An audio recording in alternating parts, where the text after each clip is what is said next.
guys, meron tayo dito ngayon bangus. Ayan, ito po natin siya guys, tsaka isasarsyado natin siya. Siyempre meron tayong bawang, sibuyas, at meron tayong kamatis.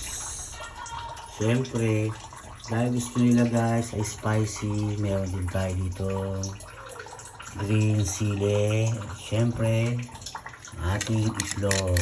Yan. So guys, samahan nyo ako para iluto natin ang ating sarsyadong bangus. Yan, isang malaki po yun guys. Yan, nilagyan ko na siya ng asin para iprito na natin siya guys. Tara guys, samahan niyo ako. Ayan, napakasarap yung mga taba na yan. Ayan, napakasarap yan po guys. Yung taba na yan guys, napakasarap yan. Tara samahan niyo ako at iluluto na natin ang sarsyadong bangus. Ayan guys, piniprito na natin siya. Mag-ingat lang kayo sa pagpiprito guys kasi ang bangus ay masyadong tumatalsik ang mantika. Ayan siya. Kaya papansin nyo guys, malayo ako sa kanya. Ayan. Kala niya magugulangan niya ako. Kaya malayo ako sa kanya guys. Ayan. Nakita niyo. Oh. Diba? Malayo ako sa kanya. Dala na po kasi ko dyan guys kasi madalas ako matalsikan ng mantika kapag nitiprito ako ng bangus.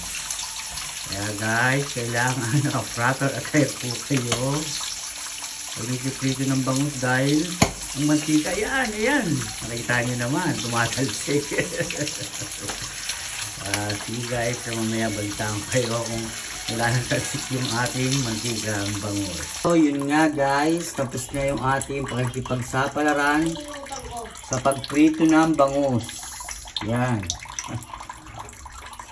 Napakaraming pakipagsapalaran ng pagpiprito ng bangus guys, kaya mag-iingat kayo pagka ginawa nyo ang pagprito ng bangus. At ngayon, pwede na natin siyang isarsyado.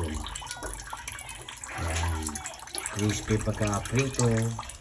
Ano guys, magpipigisa na tayo. Hinaanin natin ng konti yung apoy, medyo malakas. Ayan, masarap yung bawang guys, medyo ganyan sunod pagsasyado.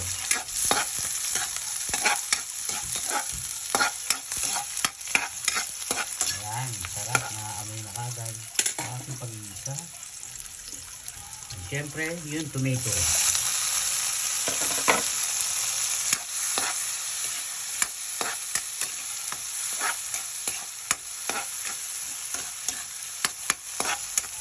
Ayan, ang tomato kailangan lulutuin natin siya guys. Then sabay na rin natin yung green chili para sa ating pampaanghang ng medyo sa ating sarsyadong bangus. Ayan guys, lagyan natin siya ng konting ketchup. Ayan.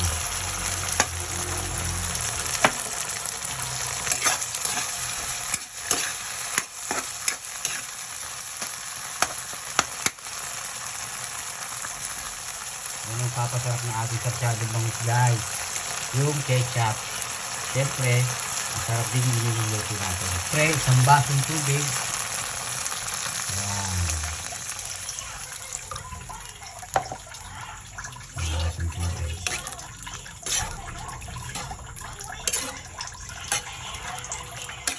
Ayan siya guys.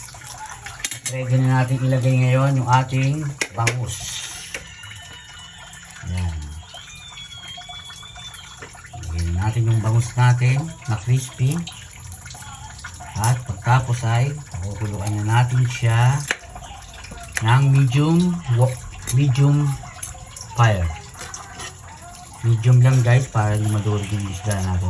Kaya alam nyo ang purpose ng bangus, ng pritong bangus, kaya siya piniprito bago siya isarsyado ay para maging strong yung bangus. Pag isinarsyado nyo siya, hindi siya ganong nadudurog. Guys, medyo okay na siya. Lagyan natin siya ng konting patis. Pwede naman guys kung depende sa inyo kung gaano karaming patis. Ayan. And then, syempre, lalagay na natin yung ating itlog. Ayan.